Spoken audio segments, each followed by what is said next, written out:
तो इंकलाब की आमद का इंतजार न कर, जो हो सके तो अभी इंकलाब पैदा कर। आगामी 14 दिसंबर को नेता प्रतिपक्ष राहुल गांधी जी की आवाज पर पूरा देश इकट्ठा हो रहा है दिल्ली के ऐतिहासिक रामलीला मैदान में, एक नारा लगाते हुए, वोट चोर गद्दी छोड़। पूरे देश में वोट चोरी के नाम पर एक ऐसी महारैली आयोजित हो रही है जिसमें आएगा देश का कांग्रेस पार्टी का एक एक कार्यकर्ता, देश के तमाम ऐसे अमन पसंद लोग जो सरकार की वोट चोरी के खिलाफ खड़े हैं। तो मैं आपको भी आवाज देता हूं और आपको भी पुकारता हूं, आपको भी निमंत्रित करता हूं कि आइए आने वाली 14 तारीख को और उस ऐतिहासिक पल के साक्षी बनिए जब राहुल जी हुंकार लगाएंगे और पूरे देश में इस सरकार की वोट चोरी के खिलाफ एक आवाज बुलंद होगी, एक नारा बुलंद होगा।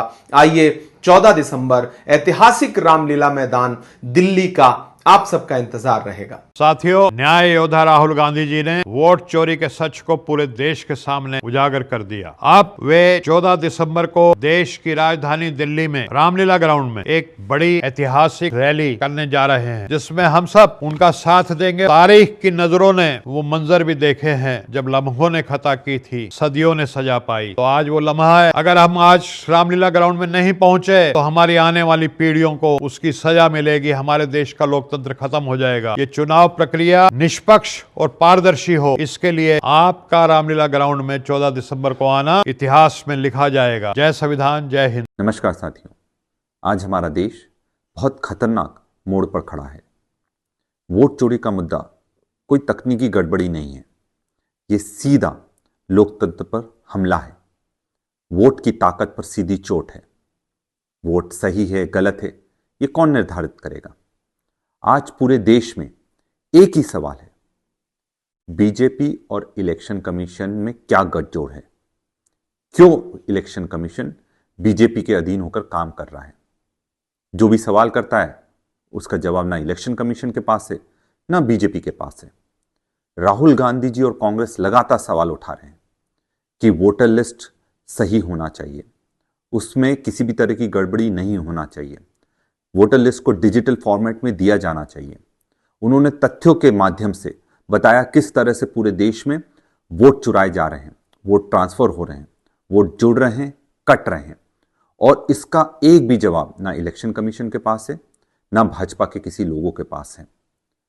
ये एक ऐतिहासिक मोड़ है हमारे देश में। क्या हम चुपचाप देखते रहेंगे इसी तरह लोकतंत्र को लूटते हुए, या फिर हम उसके लिए कुछ करना चाहते हैं, उसके लिए लड़ना चाहते हैं? याद रखिए, अगर वोट सुरक्षित नहीं है तो लोकतंत्र सुरक्षित नहीं है, और लोकतंत्र सुरक्षित नहीं है तो कोई भी नागरिक इस देश में सुरक्षित नहीं है।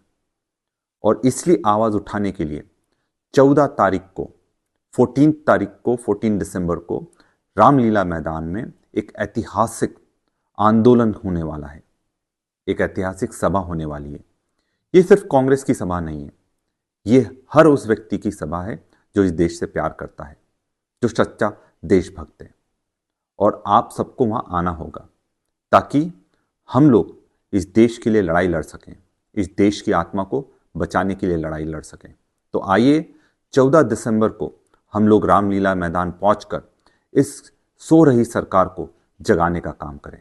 जय हिंद, जय भारत।